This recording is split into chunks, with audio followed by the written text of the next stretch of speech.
श्रीमहागणाधिपतये नमो नमः। श्रीमहासरस्वत्यै नमः। श्रीगुरुभ्यो नमः। हरिः ओम्। श्रीभगवान् रमणमहर्षये नमो नमः। భగవాన్ రమణులు చెప్పినటువంటి యోగవాసిష్టంలోని కథల్లో ఒక భక్తుడు భగవాన్ రమణులు సాయంకాలం వేళ అక్కడ ఉన్నటువంటి విరూపాక్ష గుహ దగ్గర ఉండగా గత జన్మలో నేను ఫలానా అని తెలుస్తుందా అని భగవాన్ రమణుల్ని ప్రశ్నించేటండి ఓ భక్తుడు. ఇప్పుడు భగవాన్ అన్నారట, అదెలా తెలుస్తుందయ్యా?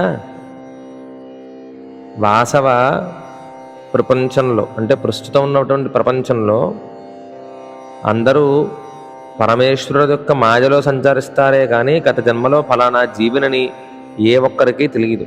దాన్నే మరపు అని అంటారని నీ మాయాస్వరూపం చూడాలి అని నీలాగే ఒక భక్తుడు శ్రీ మహావిష్ణువుని అడిగాడు.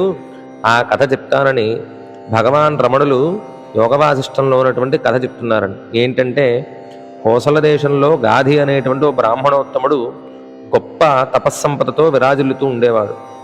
అతడు ఒకనాడు బంధుమిత్ర పరివారాన్ని అందరినీ విడిచిపెట్టి అడవులకు బయలుదేరి వెళ్ళి అక్కడ పద్మ కల్హార ఉన్నటువంటి పుష్పాలతో కూడుకున్నటువంటి స్ఫటిక జలాలతో నిండిన ఒక సరస్సులో కంఠం వరకు మునిగి 8 నెలల పాటు గొప్పగా తపస్సు చేశాడు. అప్పుడు నీలమేఘశ్యాముడైన విష్ణు భగవానుడు అతనిని అనుగ్రహించాలని దర్శనమిచ్చి ఏం వరం కావాలి అని కోరుకోమన్నాడు. గాధి కన్నులు తెరిచి కొలనుగట్టు పైకి వచ్చి నారాయణుడికి కాళ్లపై సాగిరపడి అచ్యుత మాధవ వామన హృషికేశాన కేశవనామాలతో స్తోత్రం చేసి శ్రీహరిని సంతోషపెట్టాడు.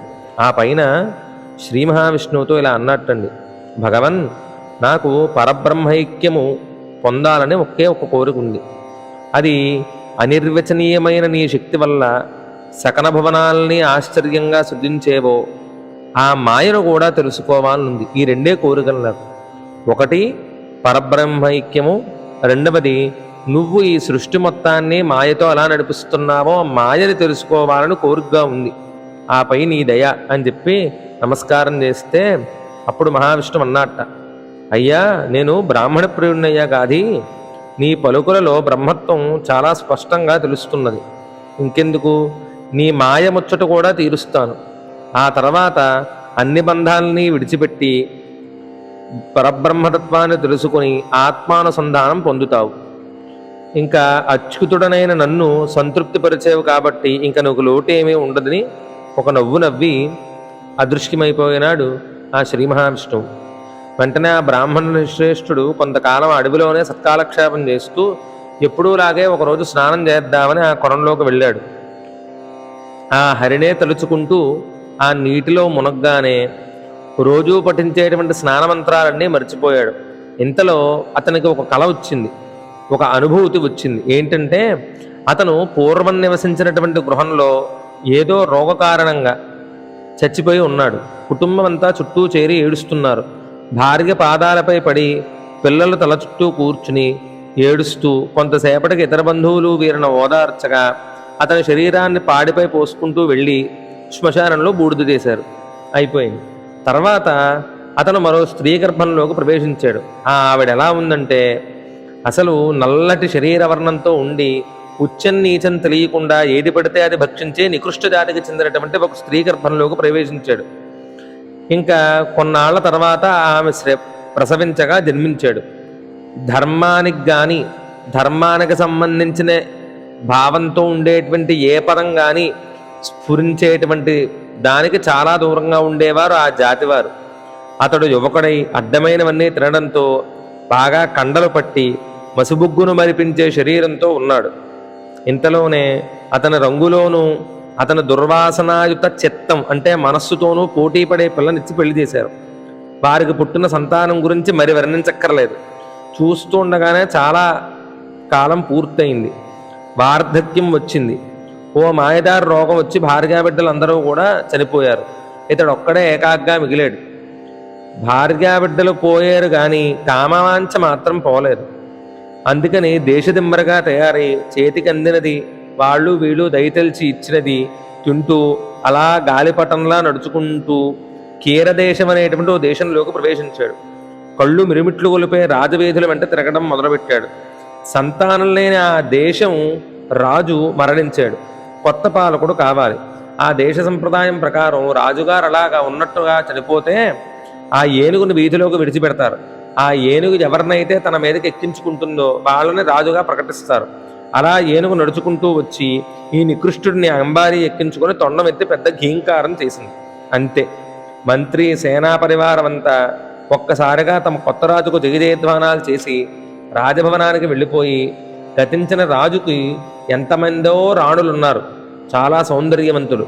వారందరూ తమ కొత్త ప్రభువుకు అభ్యంగ స్నానం చేయించి రాజోచిత అలంకారాలన్నీ చేసి తమ అనురాగాన్ని ఒలకపోస్తూ నవరత్న స్థగిత సింహాసనంపై సుఖాసీనుని చేశాడు. ఆ ప్రభువుని పోగొట్టుకున్న శూన్యస్థితిలో లభించిన ఇతర కులగోత్రాలు ఎవరికీ అక్కరలేకపోయాయి. మంత్రులు సలహాదారులు అందరూ అతనికి ధైర్యం ఇచ్చి అతన్ని రాజుగా కూర్చోబెట్టాడు. అతనికి పేరు కూడా కొత్తది పెట్టారు. అదేంటంటే గాలవుడు అని పేరు పెట్టారు. వాడింకా అమితమైనటువంటి సంతోషంతో అక్కడ ఉన్నటువంటి చాలామంది రాణులతో రమించి చాలామంది సంతానాన్ని పొందాడు. కొన్నాళ్ళకి ఆ వాంఛ తగ్గి ఒకనాడు ఆ గాలమునికి తన రాజవేషం తీసేసి పూర్వకాలం వేషం వేసుకుని వీధుల్లోకి వెళ్ళాలని కోరిక కలిగింది. అలా వీధులమ్మట పట్టి తిరగడం మొదలుపెట్టాడు. అలా మొదలు పెడితే అతని పాత జీవితంలో ఉండేటువంటి బంధువులు కొంతమంది అతన్ని గుర్తుపట్టి ఒరే కటంజా అంటూ పలకరించడం మొదలుపెట్టారు. వెంటనే అతను ఇక్కడ ఇలా వీళ్ళందరికీ నేను బంధువులని తెలిసిపోతే వీళ్ళందరూ నన్ను గెంటేస్తారని గబగబా ఎవరో చూడకుండా బయలుదేరి మళ్ళీ రాజప్రాసాదంలోకి దూరిపోయాడు. ఈ లోపు అక్కడ ఉన్నవారంతా ఈ విషయం చూశారు. సరే, ఈ బంధువులందరూ కూడా రాజప్రాసాదం దగ్గరికి వచ్చి ఈ ఈ లోపలికి వెళ్ళినటువంటి వ్యక్తి మా బంధువు అని చెప్పగానే అందరికీ ఆ విషయం తెలిసిపోయి, చీచి, ఇన్నాళ్ళు మేము మా శరీరాన్ని పంచుకొని మాకు ఆత్మగా అనుకున్నటువంటి వీడు ఇంత నికృష్టమైనటువంటి జాతికి చెందినవాడా అని పెద్ద అగ్నిహోత్రం తీసి అక్కడ ఉన్నటువంటి ఆడవాళ్ళు, స్త్రీలు, మంత్రులు, బ్రాహ్మణులు మొత్తం ఆ రాజ్యం అంతా కూడా ఆ నిప్పుల్లో దూకి చనిపోయారు. వీళ్ళు ఆ కటంజుడు ఎంత వద్దని వారిస్తున్నా అందరూ కూడా అందులో దూకి చనిపోయేసరికి అతనికి చాలా బాధ కలిగి అతను కూడా నిప్పుల్లో దూకి మరణించాడు. ఇలా మరణించి కాసేపటికి తెలివి వచ్చింది ఎవరికి? నీళ్ళల్లో మునిగినటువంటి గాధికి. తెలివి రాగానే ఆ నీళ్ళల్లో ఉండే ఆ మంటల్లో తానున్నట్టుగా భావన పొందాడు ఆ గాధి.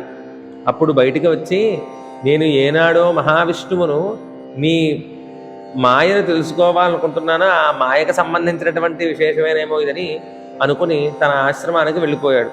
వెళ్ళిపోయి శ్రీహరినామస్మరణ చేసుకుంటూ ఉంటే అప్పుడు బ్రహ్మవర్తిసుతో ఇంకో బ్రాహ్మణుడు బయలుదేరి ఒకరోజు ఆ గాధి ఆశ్రమానికి వచ్చాడు.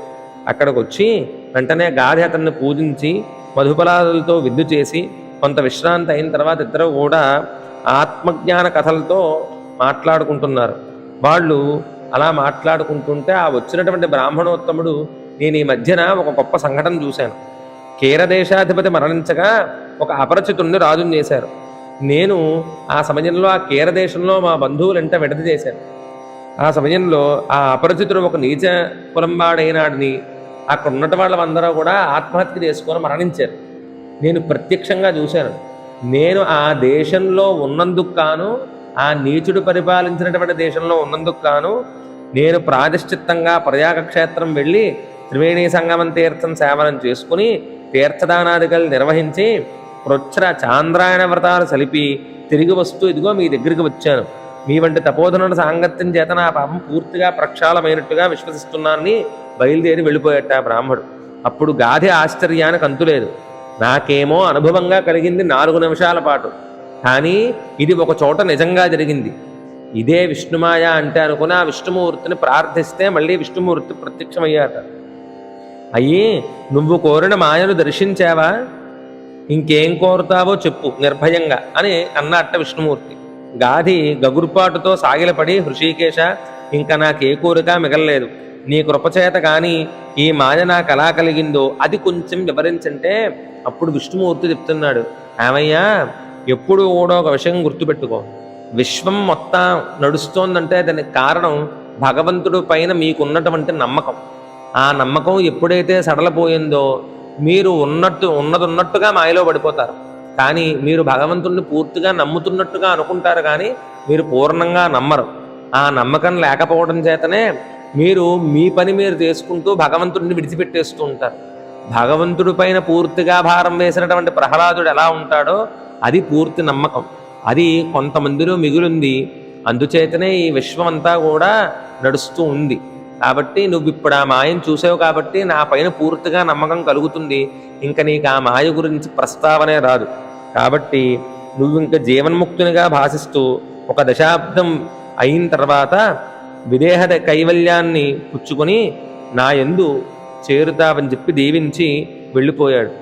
సర్వసంశయాలు పోయినటువంటి గాధి అదే తావులో తన తపస్సును కొనసాగించి హరికరుణ చేత విశేషమైనటువంటి ఆత్మతత్వ విచారం చేసి త్వరలోనే అతడు బాగా ఎండిపోయిన కాయలో పెంకు నుంచి విడిపోయిన కొబ్బరి వలె దేహాన్ని విడిచిపెట్టి ఆ విష్ణుమూర్తితో ఆత్మానుసంధానం పొందాడని ఆ సచ్చిదానంద పరమమూర్తి అయినటువంటి భగవాన్ రమణులు ఆయన కూడా తన శరీరం మీద ఎటువంటి తాదాత్మ్యత లేకుండా తిరుగుతూ ఉండేవారు.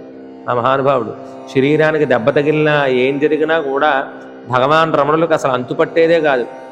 అది తప్పు చేసిందనేవారు కానీ నాకు దెబ్బ తగిలిందనే మాట ఏనాడైనా నోటమ్మట రాలేదు.